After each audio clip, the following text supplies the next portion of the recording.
बिहार में पिछले 24 घंटे में कोविड-19 से 2 और लोगों की मौत के बाद राज्य में अब तक इस संक्रमण से मरने वालों की संख्या 111 हो गई है, जबकि संक्रमण के 352 नए मामलों के साथ कुल संक्रमित 14,330 हो गए हैं। स्वास्थ्य विभाग ने शुक्रवार को यह जानकारी दी। विभाग द्वारा जारी कोविड-19 बुलेटिन के अनुसार भागलपुर और पूर्वी चंपारण से मौत के 2 मामले सामने आए हैं। विभाग के अनुसार राज्य में 10,225 लोग अब तक कोरोना वायरस संक्रमण से उबर चुके हैं। पिछले 24 घंटे से इनमें से 459 लोग स्वस्थ हुए हैं।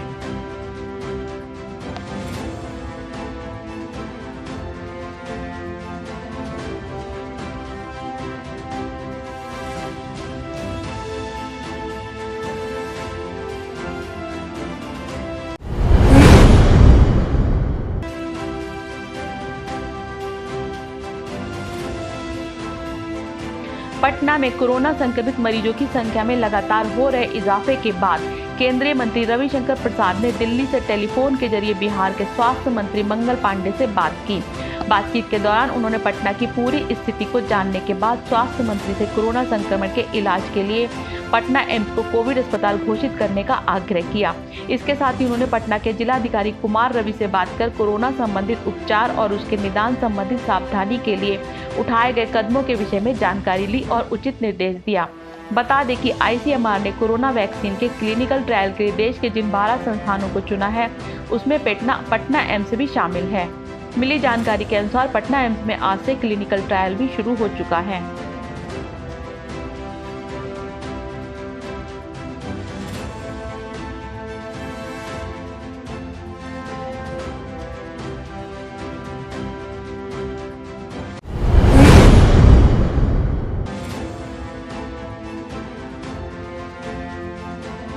बिहार में बाढ़ की आशंका को देखते हुए केंद्रीय गृह राज्य मंत्री नित्यानंद राय गुरुवार को बिहटा में एनडीआरएफ की 9वीं बटालियन के हेडक्वार्टर पहुंचे। यहां पर उन्होंने कमांडेंट विजय कुमार सिन्हा तथा एनडीआरएफ के तमाम अधिकारियों के साथ बाढ़ की तैयारियों को लेकर समीक्षा बैठक की। उत्तर बिहार में नदियों के जल स्तर को देखते हुए एनडीआरएफ की 12 टीमों को अलग अलग जगहों पर पहले ही भेज दिया गया है। बैठक में कमांडेंट विजय कुमार सिन्हा ने बिहार और झारखंड बाढ़ की संभावित हालत से निपटने के लिए योजना और उपलब्ध संसाधनों के बारे में केंद्रीय गृह राज्य मंत्री को पावर पॉइंट प्रेजेंटेशन के माध्यम से जानकारी दी। उन्होंने बताया कि बाढ़ की स्थिति से निपटने के लिए वर्तमान में बिहार सरकार की मांग पर एनडीआरएफ की कुल 12 टीमों को कटिहार, किशनगंज, अररिया, सुपौल, दरभंगा, मुजफ्फरपुर, गोपालगंज, पश्चिम चंपारण, पूर्वी चंपारण, सारण, मधुबनी तथा पटना जिलों में तैनात किया गया है, जबकि 4 अन्य टीमों को मुख्यालय बिहटा में अलर्ट पर रखा गया है।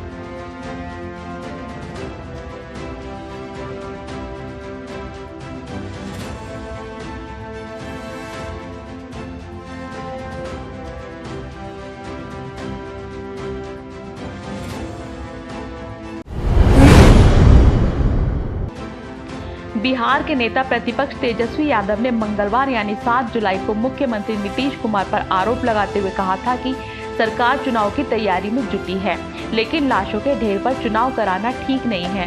तेजस्वी ने यह भी कहा था कि बिहार के लोग कोरोना से मर रहे हैं, लेकिन पता नहीं नीतीश कुमार को किस बात की जल्दी है कि वे बिहार में चुनाव करवाना चाहते हैं। तेजस्वी की बात का एक तरह से समर्थन करते हुए अब एलजेपी भी वर्तमान परिस्थिति में चुनाव पर असहमत नजर आ रही है। चिराग पासवान ने ट्वीट कर कहा कि लोक जनशक्ति पार्टी चुनाव के लिए तैयार है, लेकिन कोरोना के प्रकोप से बिहार ही नहीं पूरा देश प्रभावित है। कोरोना के कारण आम आदमी के साथ साथ केंद्र व बिहार सरकार का आर्थिक बजट भी प्रभावित हुआ है। ऐसे में चुनाव से प्रदेश पर अतिरिक्त आर्थिक बोझ पड़ेगा। संसदीय बोर्ड के सभी सदस्यों ने इस विषय पर चिंता जताई है। चुनाव आयोग को भी इस विषय पर सोचकर निर्णय लेना चाहिए। कहीं ऐसा न हो कि चुनाव के कारण एक बड़ी आबादी को खतरे में झोंक दिया जाए। इस महामारी के बीच चुनाव होने पर पोलिंग परसेंटेज भी काफी नीचे रह सकता है, जो लोकतंत्र के लिए ठीक नहीं है। भले ही बिहार विधानसभा चुनाव टालने को लेकर नेता प्रतिपक्ष तेजस्वी यादव और एलजेपी प्रमुख चिराग पासवान के सुर एक हो गए हों, लेकिन हिंदुस्तानी आवाम मोर्चा के प्रमुख जीतन राम मांझी कोरोना महामारी के दौरान ही चुनाव कराने के पक्ष में खड़े होते नजर आ रहे हैं।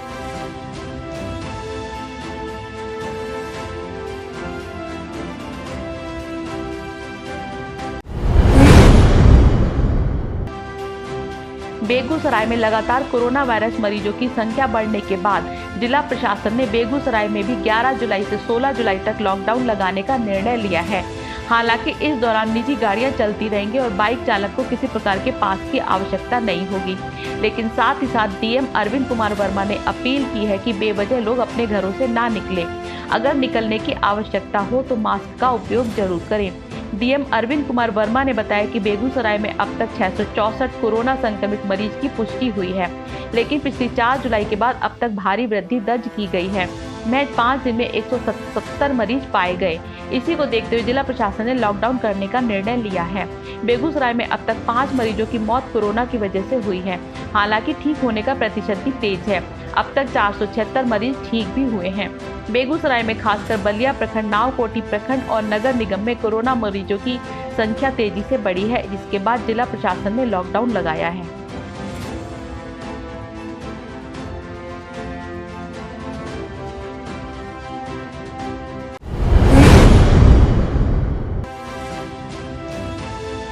रक्षा मंत्री राजनाथ सिंह ने अपने अमेरिकी समकक्ष मार्क टी एस्पर के साथ टेलीफोन पर बातचीत की। इस दौरान पूर्वी लद्दाख में भारत और चीन के बीच सीमा विवाद एवं क्षेत्र में समूचे सुरक्षा परिदृश्य पर प्रमुखता से चर्चा हुई। घटनाक्रम से अवगत सूत्रों ने कहा कि सिंह तथा एस्पर ने द्विपक्षीय रक्षा एवं सुरक्षा सहयोग को और मजबूत करने के तौर तरीकों पर भी चर्चा की। उन्होंने बताया कि टेलीफोन पर यह वार्ता अमेरिकी पक्ष के आग्रह पर हुई। इस संबंध में एक सूत्र ने कहा कि दोनों मंत्री नियमित तौर पर एक दूसरे के संपर्क में रहे हैं। उन्होंने द्विपक्षीय रक्षा सहयोग और पारस्परिक हित के मुद्दों पर कई बार बात की है। आज की वार्ता इसी जारी आदान प्रदान का हिस्सा थी। भारत और चीन के बीच पूर्वी लद्दाख में कई जगहों पर करीब 8 सप्ताह से गतिरोध चला आ रहा था। गलवान घाटी में हुई झड़प में 20 भारतीय जवानों की शहादत के बाद तनाव कई गुना बढ़ गया था। इस झड़प में चीनी सेना का भी बड़ा नुकसान हुआ, जिसका उसने अब तक ब्यौरा नहीं दिया है। अमेरिकी खुफिया एजेंसी की रिपोर्ट के अनुसार भारत के सैनिकों के साथ झड़प में 35 चीनी सैनिक हताहत हुए।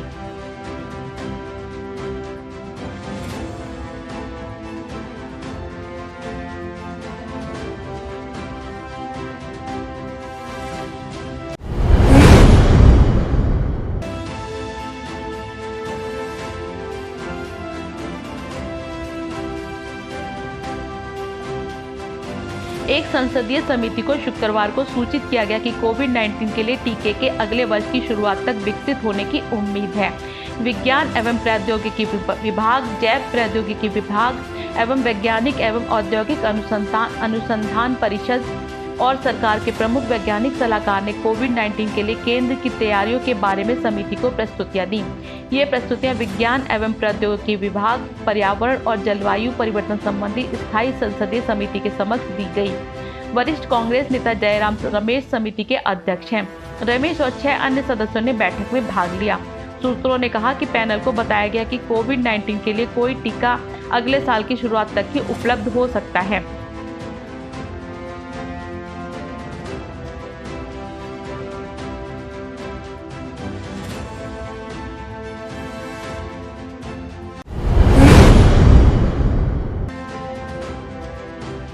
भारत में चीन के राजदूत सन विडोंग ने कहा है कि भारत और चीन को आपसी सहयोग के लिए ऐसे कदम उठाने चाहिए जिससे दोनों का फायदा हो।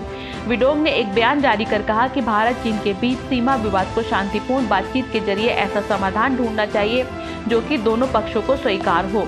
चीनी राजदूत ने कहा कि अतीत से चला आ रहा सीमा विवाद एक संवेदनशील और पेचीदा मुद्दा है। हमें समान परामर्श और शांतिपूर्ण बातचीत के जरिए उचित और तार्किक समाधान खोजने की आवश्यकता है जो दोनों को स्वीकार हो। विडोंग ने अपने बयान के जरिए भारत चीन के बीच दोस्ताना संबंधों के लिए 3 सुझाव दिए। पहला, भारत और चीन को पार्टनर होना चाहिए, ना कि प्रतिस्पर्धी। दूसरा, भारत और चीन को शांति की चाह रखनी चाहिए, ना कि संघर्ष की।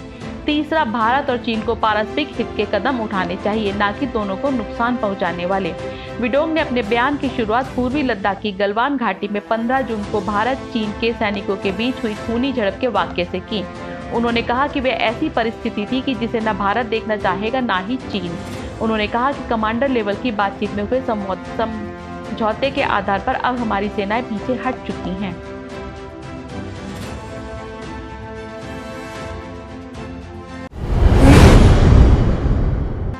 दिल्ली के मुख्यमंत्री अरविंद केजरीवाल ने राष्ट्रीय राजधानी में कोविड-19 से होने वाली मौतों के विश्लेषण की समीक्षा की। एक अधिकारी ने इसकी सूचना दी कि मुख्यमंत्री ने रिपोर्ट को अपर्याप्त पाया। और प्रधान सचिव से और आंकड़े एकत्र कर विश्लेषण पूरा करने को कहा। बैठक के दौरान उप मुख्यमंत्री मनीष सिसोदिया भी मौजूद थे। सप्ताह की शुरुआत में केजरीवाल ने प्रधान सचिव को गत 2 सप्ताह से कोविड-19 से हुई मौतों के कारण का विश्लेषण कर रिपोर्ट सौंपने को कहा था। अधिकारियों के अनुसार इसका मकसद दिल्ली में कोविड-19 से होने वाली मौतों पर लगाम लगाना है। इसी बीच एक अन्य अधिकारी ने बताया कि घर पर पृथकवास में रह रहे कोविड-19 के मरीजों की टेली काउंसलिंग के जरिए सरकार ने एक निजी कंपनी का चयन किया है। अधिकारी ने कहा कि निविदा प्रक्रिया समाप्त हो चुकी है और कंपनी का चयन किया जा चुका है। शुक्रवार को दिल्ली में कोरोना वायरस संक्रमण के 2079 मामले सामने आए, जिसके बाद शहर में संक्रमण के कुल मामलों की संख्या बढ़कर 1.9 लाख के पार पहुंच गई।